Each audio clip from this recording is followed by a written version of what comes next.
Y ahora pasamos a un módulo, creo que muy interesante en esta tarde, muy novedoso esta tarde. Está Rafael Andújar, que va a presentar a Francisco José Martínez López para su conferencia. Luego está Kobi, que viene también a estar con nosotros. Y luego tenemos una mesa redonda de los maestros de la equitación de distintas escuelas, desde Málaga o la malagueña, Moguer, Jerez, la escuela de Jerez. Y no sé si vendrá también Alfonso Martín García, que ha sido profesor de aquí de Formade, ¿no? Y bueno, el maestro de mucho jinete, ¿no? Que tenía la tarde un poco complicada con el hijo, que va a competir mañana, pero bueno, si no, pues mira esos tres maestros, Juan Rubio, Martín Carrasco y Isidro Maldonado. Imagínense las cosas que nos pueden contar y las cosas que podemos aprender de ese aspecto tan importante de la psicología de la equitación, que es la enseñanza, la formación, no solo de los niños, no solo de los jóvenes, también de los jóvenes, pero esto que se dedican a los jóvenes, pero también se dedican los campeones de España. Y hay gente que están ganando en muchos sitios. Esta mañana Juan Acosta dijo que estaba con Isidro, ¿no? Por ejemplo, ¿no? Y ha sido campeón en distintos lugares. En fin, lo escucharemos a ellos, que creo que tienen mucho más que aportar que yo, y les dejo con Rafael y con Francisco José Martínez López. Muchas gracias, Francis. Buenas tardes, de nuevo. Bueno, continuamos con el simposium y bueno, para mí es un placer enorme presentarles al siguiente ponente. Yo creo que bueno, mantenemos y no subimos el nivel y la altura del Congreso y la calidad de los ponentes y de los conferenciantes, ¿no? Decía que es para mí un placer presentarles al ponente, a don Francisco José Martínez López. Él es profesor de la Universidad de Huelva, doctor catedrático de Economía de la Universidad de Huelva. Su trayectoria como docente e investigador es dilatada en el ámbito de las disciplinas económicas, de la economía aplicada, del ámbito de la digitalización aplicada a los contextos tanto de uso individual para el manejo en una sociedad digital, ya no emergente, sino pujante y necesaria, y para la aplicación al contexto de lo empresarial también del uso de esas nuevas tecnologías o aplicación de la informática, ¿no?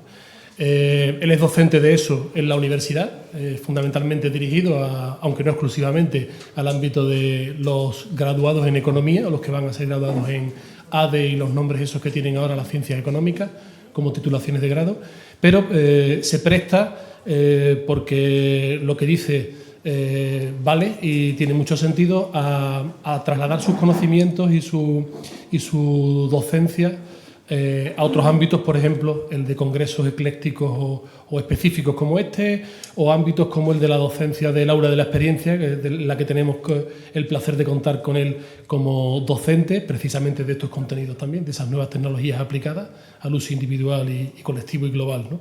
Un enfoque de la economía desde lo global hasta lo local es donde él aplica su conocimiento. Y bueno, viene a hablarnos hoy, sí les digo un poco que no es cualquiera, es decir, realmente es docente de la Universidad de Huelva, pero ha dirigido la Universidad de Huelva durante 8 años, es decir, ha sido rector de nuestra universidad entre 2008 y 2013, y gran parte de lo que la Universidad de Huelva es en este momento se lo debe a él, ¿no? Y bueno, pues no se ha quedado ahí su actividad de gestión, ha tenido un montón de cargos a lo largo de su vida académica y paralela. Ha sido también recientemente director general de la Junta de Andalucía en áreas vinculadas con igualdad y políticas sociales. Y bueno, tenemos el placer de contar en este simposium con él y en la universidad de tenerlo como docente y como compañero, ¿verdad? Pero lo mejor no es eso casi. Lo mejor de Francisco José Martínez López es, Francis, su calidad humana y su enorme sensibilidad, ¿verdad? Así que no me entretengo más y les dejo con la ponencia a la que deben prestar atención, que versa sobre la simulación en el ámbito de la equitación, las nuevas tecnologías para la equitación. Sin más, les dejo con él. Muchas gracias. Muchas gracias, querido compañero, querido profesor Andújar, querido Rafael.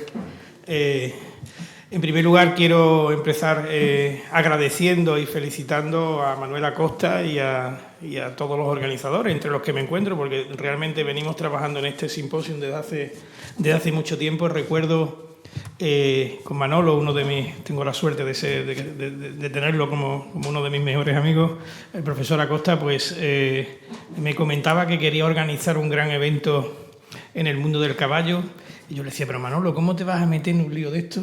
¿Tú sabes lo que es montar el fregado que te vas a meter? Pues nada, a pesar de que mucho hablábamos con él, empezó pensando en hacer algo una tarde o un día completo, y fijaros, el programa tan denso, tan condensado, tan especial. Yo no creo que nunca en la provincia de Huelva se haya hecho a nivel académico algo tan importante sobre el mundo del caballo como es este simposio. Yo creo que hay que agradecer, porque todo el esfuerzo, sin duda, contando con un equipo de colaboradores, pero todo el esfuerzo, toda la responsabilidad, todo lo que sale bien es debido a Manuel Acosta, que ha puesto mucha ilusión, me consta, desde hace mucho tiempo.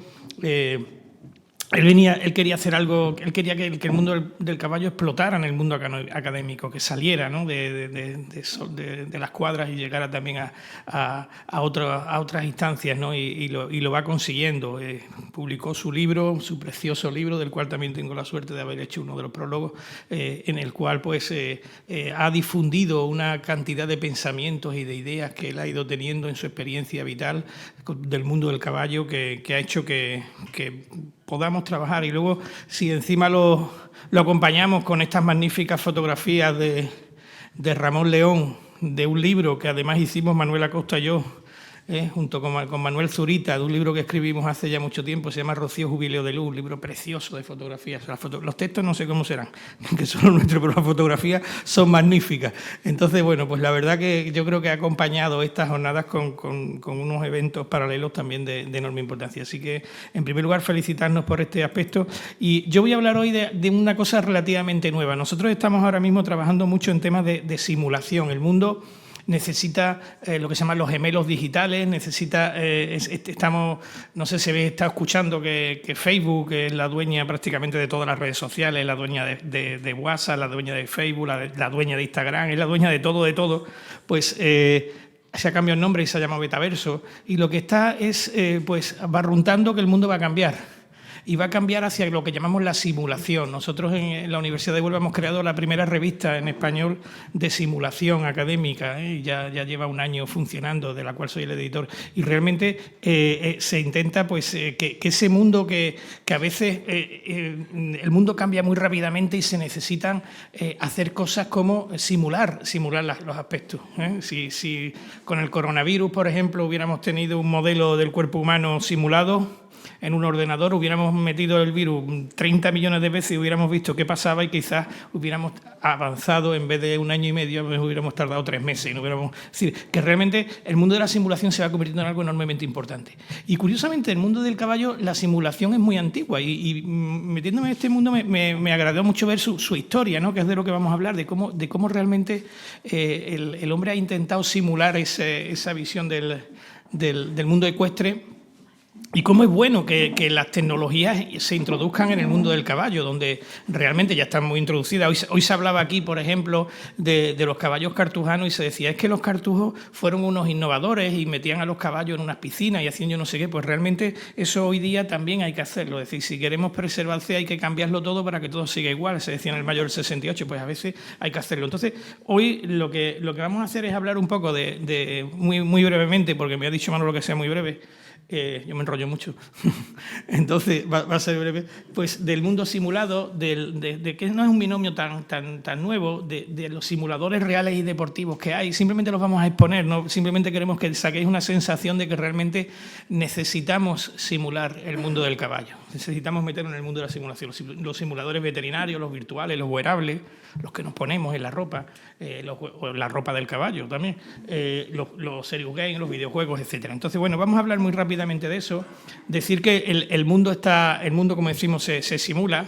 Desde pequeños hemos jugado con simuladores, llamémosle domésticos de caballos, porque realmente pues, es una forma de introducirnos en un mundo, ¿no? Y eso no es algo nuevo, ¿no? Pero el hombre siempre ha intentado hacer esa alegoría del mundo del caballo, ¿no? Ahí tenemos el caballo de Troya, de lo importante, o de los diferentes minotauros, o las circunstancias que han hecho que el hombre empezara a pensar que quizás había que emular una cosa tan especial como es el mundo del caballo, ¿no? Entonces, si nos paramos en la historia, podríamos remontarnos muchos siglos atrás. Aquí tenemos una magnífica escultura preciosa, que es el logotipo de este simposio, que la idea es de Manolo Acosta y la realización es de nada menos que de Víctor Pulido, quizás el artista más importante que tenemos en nuestra tierra, el artista con letras mayúsculas, y ha hecho esta maravilla del caballo que poblaba estas tierras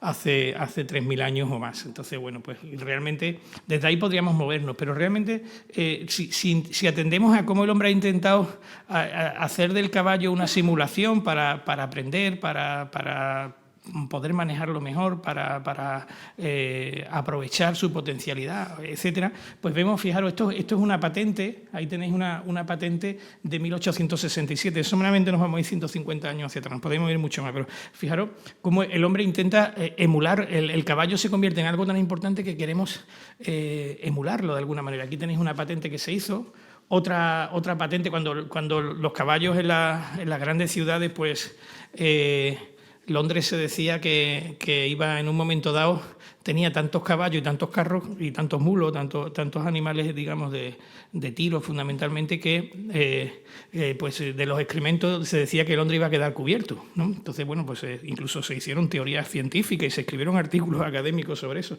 y cómo intentaron evitarlo, ¿no? O esa patente de 1893, que quizás es la más importante que se hizo en el siglo XIX para intentar tener un caballo, llamémosle mecánico, ¿no? ¿Por qué el hombre quiere hacer esto? Pues quizás porque necesita acompañar, porque luego veremos por qué es tan relevante, ¿no? Ahí tenemos, por ejemplo, voy a ir muy rápido, en 1933 ya se hace un caballo mecánico que va con gasolina. Que es ese niño que está ahí montado en ese aparato. O el ejército británico, cómo simulaba los caballos para eso es un ejercicio dentro de la parte de caballería del ejército británico y cómo trabajaban ese tipo de herramientas, ¿no? El primer simulador, el primer caballo realmente mecánico 100% se llamó soplete. Se llamó soplete y bueno, pues intentaba emular ese mundo del caballo y meterlo en el mundo de la simulación. Repito, la simulación cada vez más importante. O sea, Internet va a ser un mundo simulado, sin ninguna duda. Y ahí tendremos que vivir también el mundo ecuestre. Y el mundo ecuestre tiene también que vivir ahí, porque es una forma de aprovechar la realidad y la virtualidad. El mundo real y el mundo virtual, y el caballo siempre será el caballo, ¿no? Con eso voy a acabar diciendo el caballo, afortunadamente, ¿no? Pero siempre podemos llegar a él desde muy diversas vías y pienso que algunas de estas son así. Ahí tenéis, por ejemplo, algunos simuladores ya de diversión, etcétera, que se hicieron. Fijaros, este es el caballo simulado más importante que se ha construido. Esto lo hizo DARPA. DARPA es el organismo de investigación del ejército americano. La red Internet, cuando nació, Internet nació el 1 de noviembre, hace una semana como esta, se empezó a funcionar Internet el 1 de noviembre de 1969.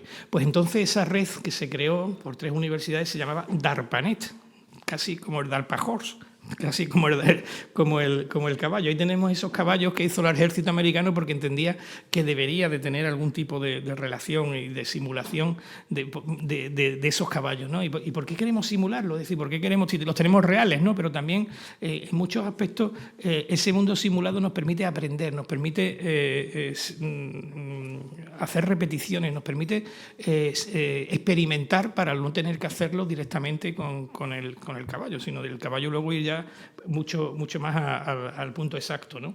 Fijaros, ahí tenemos lo que llamamos los simuladores reales. Los simuladores reales son aquellos en los que hay una figura de caballo física, frente a uno que es virtual, que lo que hay es una figura que está en un ordenador metido en una pantalla. Cada vez hay más simuladores de este tipo. Es decir, ¿por qué? Pues porque puedes aprender mejor, puedes empezar aprendiendo o puedes simular determinados aspectos. Hoy día los simuladores son muy, muy, muy sofisticados.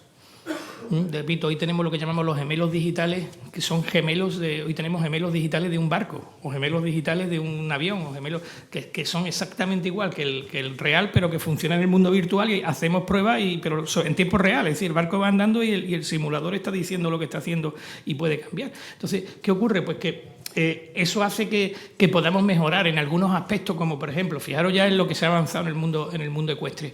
En la doma, ahí tenéis en la doma clásica, estos simuladores te ayudan en la posición, te ayudan en el manejo, te ayudan en cómo debes de tratar al caballo, y luego lo haces en el caballo, pero tú ya, digamos, llevas como un gimnasio, llamémosle. Un ciclista no siempre está montado en una bici, a lo mejor en una bici que anda, quiero decir, a lo mejor está en una bicicleta en un gimnasio, ¿no? Pues esto es lo mismo, se necesita, ¿no? Y entonces los hay que tienen una pantalla en la cual están viendo un movimiento, los hay los que tienen, y luego se practican, hay simuladores ya de numerosísimos deportes. Ahí tenemos, por ejemplo, el de las carreras de caballo, o el del polo, o incluso tenemos el de los caballos trotones, por ejemplo, ¿no? O sea que realmente se empiezan a crear simuladores, y esos simuladores, si miramos la fotografía de abajo, pues también implica que la persona que está trabajando con ese simulador está aprendiendo y se están midiendo sus movimientos, se están midiendo lo que está haciendo, y se le puede dar una idea más rápida, puede aprender más rápido. De lo que sí estamos seguros, y eso hay ya muchos estudios científicos, es que si se empieza, digamos, con esos simuladores, muchos de ellos, los que tenemos aquí, son todos de gimnasio, llamémosle entre comillas, es mucho mejor montarse en un caballo de verdad, no decimos que no. Pero, bueno, en muchas ocasiones no se puede, o quieres aprender, o quieres empezar, y muchas personas pueden entrar en el mundo de la simulación y luego irse al mundo real, que es lo que ocurre en otras muchas actividades humanas. Entonces, bueno, pues ahí tenemos algunas, fijaros esa niña, por ejemplo, que está de abajo, cómo tiene un espejo para que ella se vea, cómo tiene una pantalla para que ella vea lo que... Es decir, hay determinados modelos que están muy desarrollados. Hay varias universidades que han desarrollado modelos de simulación ecuestre magníficos. Fijaros, por ejemplo, el de la fotografía que está ahí, una chica con el chaleco azul, eso es el simulador de una universidad. En concreto, de una universidad que ha creado un simulador para poder trabajar. Y bueno, pues realmente, como digo, bueno, pues hay muchos estudios científicos ya que demuestran que montar un caballo mecánico favorece la iniciación a la equitación, totalmente. O sea, estamos totalmente, los hay, incluso, como digo, estos están en colegios, esos que están ahí puestos en esa fotografía son colegios donde a lo mejor no tienen la posibilidad de acceder al mundo del caballo o con un número muy grande de alumnos, pero sí pueden empezar aquí y luego ya ir pasando a los otros. También tenemos luego lo que llamamos los simuladores mixtos, le llamamos mixtos, porque efectivamente la persona que está interactuando con la simulación está montado en un caballo simulado, pero la imagen la está viendo de forma virtual. De eso existen ya cada vez más. Si fijamos en la fotografía del chico que está ahí en la fotografía de arriba es lo que vemos, y en la de abajo, justo la que está debajo, el mismo chico, vemos lo que él está viendo por detrás. Él está en medio de una batalla. Y eso es lo que está viendo con la realidad aumentada, y con todo lo que viene a ser la realidad aumentada, realidad virtual y todo este tipo de campos, pues está mejorando mucho. Y ahí hay numerosísimas posibilidades de introducir el mundo del caballo en este campo de la simulación. Como digo, pues en este caso aprovechando la parte virtual. Y repito, Internet se está convirtiendo, fijaros, la historia de Internet, desde que empiezan las páginas web, que fue en 1986, la dividimos en 4 partes. La web 1.0, la 2.0, la 3.0 y la 4.0. La 1.0 son las páginas que nosotros leíamos. La 2.0 son las redes sociales, cuando hablábamos y queríamos también opinar. La 3.0 es cuando hacemos cosas, cuando nos conectamos a la universidad, hacemos un curso, presentamos un papel. La 4.0 es cuando incorporamos los sentidos a la red. El olfato, el oído, el tacto. Eso es lo que está entrando ahora. Entonces el mundo real, repito, y el mundo virtual van a estar cada vez más próximos. Y el mundo del caballo yo creo que va a ser uno de los que más se va a desarrollar en este campo. Y ya se está trabajando bastante. También tenemos los simuladores veterinarios. Es decir, igual que en una facultad de medicina o de enfermería tenemos unos maniquís con los cuales los alumnos realizan prácticas, en psicología también, pues lo mismo ocurre con el mundo del caballo. Tenemos simuladores de caballos en los cuales pues, se pueden realizar pues, diversas actividades relacionadas con el campo sanitario, con los veterinarios. Ahí tenemos esa posibilidad, desde aparatos para poner inyecciones o caballos que se ponen enfermos de repente y tú no sabes qué hay y tienes que solucionarlo. Es decir, es una forma de aprender mucho más rápido. Aquí de lo que se trata, como digo, es de acelerar el aprendizaje para que pueda ser más efectivo con el mundo del caballo en real.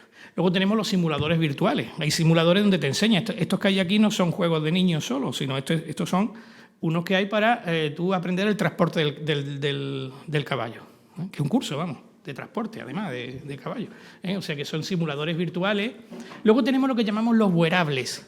Wearables son todas las cosas que nosotros nos ponemos próximo. Por ejemplo, si llevamos un reloj de esto que te marca las pulsaciones, te marca una serie de parámetros de tu actividad, o cuando llevamos en la ropa puesta cosas relacionadas con las conexiones, o tenemos determinados aparatos, pues en el mundo del caballo se han desarrollado unos wearables absolutamente especiales, ¿no? Desde aparatos que te miden cómo está el caballo, que te miden hay algunos que se le ponen cerca del bocado y te da la temperatura, te da el cansancio. Si está una yegua de parto, por ejemplo, te dice cuando empieza a hacer el trabajo del parto y entonces te avisa para que tú vayas. Es decir, todo ese tipo de cosas hasta hoy día ya es muy desarrollado. Hay wearables de todo tipo. GPS que se incorporan al caballo, GPS que se incorporan al jinete para que cuando vaya por un sitio aprenda, para que vea sus tiempos, para que se lo dé a otro jinete. Sí, realmente ahí tengo puesto algunos de wearables que hay exclusivamente para el mundo del mundo ecuestre. Es decir, piezas, repito, cosas que te pones y que sirven para eso. Es más, es que el mundo del caballo ha dado un paso más. Por ejemplo, tenemos las apps, esas apps que tenemos los teléfonos móviles, pues en el mundo, ahí también se simula el mundo del caballo, es decir, las apps que hay para este contexto, pues ahí tenemos algunas, por ejemplo, el hipómetro aurodigital, que es una cosa que se ha hecho en Madrid en concreto, y que, bueno, pues a través de una serie de imágenes te determinan esa fisonomía del caballo, te la determinan científicamente y te sacan una serie de parámetros que sirven para tú luego, para la morfología, poder trabajar con ella en el futuro, en ese caballo. O ahí tenéis algunas otras apps que existen, ¿no? Fijaros ese caballo, ¿qué es lo que tiene puesto? Pues fijaros, los wearables, como digo, yo creo que son un gran futuro. Ahí hay mucho trabajo, digo, puestos de trabajo. Ahí hay mucha actividad. Esto da empleo a mucha gente. Y aquí en España y en Andalucía quizá todavía no hemos explotado suficientemente la simulación de los caballos. Pero esto es un campo en el que aquel que quiera trabajar, trabajo va a haber. Y cada vez más, tanto la parte virtual como la parte real. Ahí tenemos, por ejemplo, los trajes de tecnología. Por ejemplo, ese caballo tiene un traje de compresión, que es el mismo que se ponen los futbolistas. ¿Y para qué lo tiene? Pues fijaros, lo tiene para cuando se transporta, porque en el transporte el caballo sufre bastante y con ese traje se le evitan bastante de los movimientos musculares. Se le tiene también para cuando terminan las carreras, que es cuando se lo ponen los futbolistas. Se lo tienen también los hay que le dan mucho frío, que le dan mucho calor con ese mismo traje, de forma que la recuperación de ese caballo es mucho mejor. Hay wearables, por ejemplo, que miden el estrés de los caballos y que en función del estrés esos caballos terminan siendo caballos policías o no. Eso lo hacen en Estados Unidos y en Bélgica en concreto hay 2 programas de unos aparatos que se le ponen al caballo y se le mide el estrés y ese estrés que tiene el caballo determina si ese caballo se estresa cuando hay mucha gente o no y en base a eso determinan qué caballo puede pasar a ser, llamémosle un caballo policía y cuáles no. Tenemos luego dentro de la cuadra, lo que llamamos la cuadra activa. Hay estaciones de alimentación que en vez de darle al caballo toda la comida de una vez se la va dando poquito a poco, como comería en el campo. O hay, por ejemplo, la cuadra conectada. Hay cuadras que tienen un suelo que vibra. ¿Y para qué tienen eso? Pues para mejorar la musculatura de la parte del tren inferior de los caballos. O, como digo, sensores de accidente, que cuando hay un accidente tiene un sensor y avisa. En fin, que hay una serie de campos, simplemente me dice Manolo que nos quedan muy pocos minutos, pero bueno.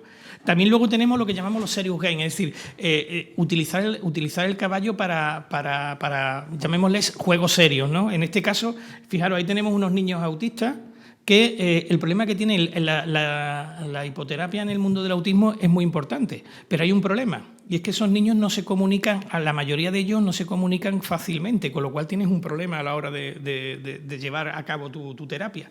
¿Qué se ha hecho? Pues se han diseñado una serie de aparatos con los cuales el niño comunica qué es lo que quiere hacer con su persona y con el caballo, con los dos. Entonces, fijaros, ahí tenéis dos ejemplos de ese tipo de aparatos que repito, pues permiten que se lleve a cabo esa tecnología que permite que los niños autistas puedan trabajar de forma efectiva, porque si no, lo único que está en el caballo, pero no ha podido comunicarse ni con el caballo ni con las personas, ¿no? Y así, pues, con este tipo de aparatos, pues se han... Luego tenemos los videojuegos, de los que existe una cantidad, bueno, Microsoft incluso hizo el simulador, y luego hay muchísimos, tanto simuladores de granja o de eso, como simuladores de carrera, en fin, no vamos a entrar en esto. Es decir, es un mundo en el que se ha simulado lo más grande. Es decir, algunos de vosotros seguro que habéis jugado alguno de estos. ¿Habéis jugado, no? Bueno, los hay para ordenadores, para teléfonos móviles, etcétera. Bueno, bien, por concluir, por ir muy rápido. Efectivamente, los caballos seguirán siendo los caballos, a Dios gracias. O sea, eso es lo principal, tenemos esa suerte. Pero a veces para acceder al mundo del caballo quizás la simulación sea algo muy importante. Incluso cuando ya estás trabajando, cuando estás ya en la alta competición o en la competición inicial o lo que sea, siempre es bueno que tú puedas realizar más prácticas, entre comillas, realizar más simulaciones. Y por eso creemos que esto puede ayudar a mucha gente, que es un campo que en otros países está muy desarrollado, en España no está tan desarrollado, debería de estarlo, y que, repito, esto es una fuente más de lo que llamamos un yacimiento de empleo que quizás no estamos explotando adecuadamente. Así que, bueno, pues sí, simplemente era exponeros este campo que creo que no es tan conocido, pero que puede ser importante, sobre todo con la Internet 4.0, con la web 4.0, en la que el mundo real y el mundo virtual van a estar tan próximos que al final el mundo del caballo va a entrar ahí, y el primero que entre y lo mecanice será el que al final triunfe. Así que nada, muchísimas gracias.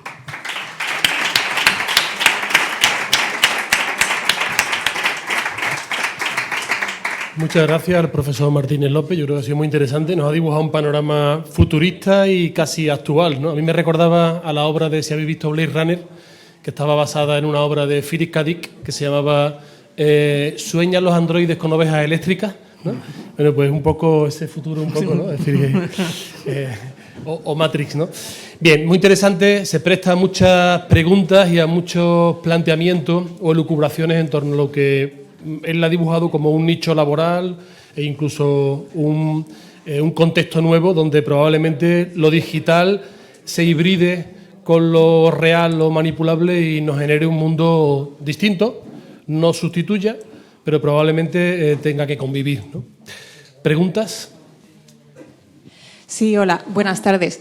Yo pregunto, ¿usted qué piensa de cara a un futuro, a lo mejor a medio plazo o a largo plazo, que a nivel competitivo pueda incluso sustituir este tipo de tecnología al caballo real, ya sea por motivos económicos o animalistas o así? No digo al nivel de una terapia como, por ejemplo, con personas autistas, que sí que puede ser importante que bueno, pues que el caballo tenga su personalidad, aunque no sea persona, pero a nivel de competición, ¿usted qué piensa de cara a un futuro lejano? No, lejano no, ya. Ya hay competiciones de simuladores de caballo. Bueno, ahí hemos puesto las virtuales, pero es que las hay también realistas. Las hay en las que las personas están sentadas y hacen incluso, desgraciadamente, apuestas en ese mundo, ¿no? Es decir, sobre si, por ejemplo, pongamos el tema de las carreras de caballos, si habrá carreras de caballos físicos y carreras de caballos, llamémosle mecánicos o robotizados. Yo ahí todavía no creo que confluyan incluso, ni que compitan unos contra otros, sino que habrá sus categorías, pero eso existe, ¿eh? O sea, que realmente se están haciendo muchas actividades en este campo. No como una pelea de robots como hacen en las películas, ¿no? Pero realmente sí puede que haya un una actividad deportiva robotizada, que la hay ya en muchos campos. La Universidad de Huelva tiene un equipo de fútbol de robots, y tiene un equipo de fútbol, vamos, que juega al fútbol, los robots juegan al fútbol y jugamos una liga y una vez se gana, otras veces se pierde, ¿no? Entonces, quiero decir con esto que yo creo que el mundo del caballo, afortunadamente, esa tradición que hoy hemos visto de los caballos cartujanos, ese mundo que es capaz de mantenerse estable a pesar del entorno, yo creo que eso va a seguir adelante, afortunadamente, ¿no? Pero lo que sí decimos es que no podemos obviar que hay otro mundo paralelo, simulado, en el cual se irán haciendo cosas, y si hay una carrera de caballos robotizados, pues la habrá. De hecho, la gente de DARPA, eso que he mostrado ahí, el DARPA Horse, ese caballo simulado, con esto hicieron carreras de caballos. Es más, hicieron carreras de caballos real, esto lo hizo el ejército americano, carreras de caballos, caballos biológicos con caballos robotizados. Hicieron carreras y para que el robot aprendiera, ¿no?, del comportamiento del caballo. Bueno, yo creo que quizás esto hay que tomarlo con filosofía. Repito, yo creo que puede ser una gran ayuda para el mundo del caballo real, puede ser una gran ayuda, puede ser un complemento, puede ser que muchas personas entren en el mundo de los caballos reales a través de esos simulados, y que tendremos que ser capaces de tener unas normas éticas y deontológicas para que esto pase. Has comentado un tema importante, dice, bueno, ¿y si un día, pues, recientemente han empezado a mandar por ahí una información de que había un proyecto de ley en el que querían que los caballos no fueran elementos, llamémosle, de tiro en romerías como en este sitio tan mágico donde estamos y en otros sitios, pues que querían que haga una ley que se estaba intentando hacer, no digo que se vaya a hacer siquiera, ni lo creo, pero que se estaba intentando hacer que los caballos no fueran los que tiraran de los carros. Bueno, que si en ese caso veremos una romería del Rocío tirada por carros, por mulos robotizados, pues yo que vengo andando desde Huelva todos los años en la romería, yo soy peregrino de a pie, y vengo al ritmo del mulo, que es duro, yo no lo cambiaría por nada del mundo, pero puede que en un momento dado una legislación de ese tipo, que espero que no sea ni a corto ni a medio plazo, pero quién sabe lo que puede pasar, pues desemboque en la utilización de ese tipo de instrumentos. Pero no lo veo yo tan... Ese aspecto, el de aquí, no lo veo tan a corto plazo. Lo de las carreras sí lo veo. Gracias. ¿Alguna pregunta más? ¿Ya? Vamos a cortar, ¿no? Nos dibuja un panorama un poquito incierto y... Bueno, ¿no? El futuro sí, siempre nos hace... Puede que ocurra lo que en la ficción nos dibujaba, que precisamente en Philip K. Dick, en esa obra que les hablaba, donde los animales biológicos eran escasos y el que tenía uno lo tenía que cuidar y prácticamente era un tesoro, ¿no? Y lo que abundaba eran los androides, ¿no? Los animales en modo androide. Probablemente no llegaremos a eso, o esperemos que no. Muchas gracias. Bueno.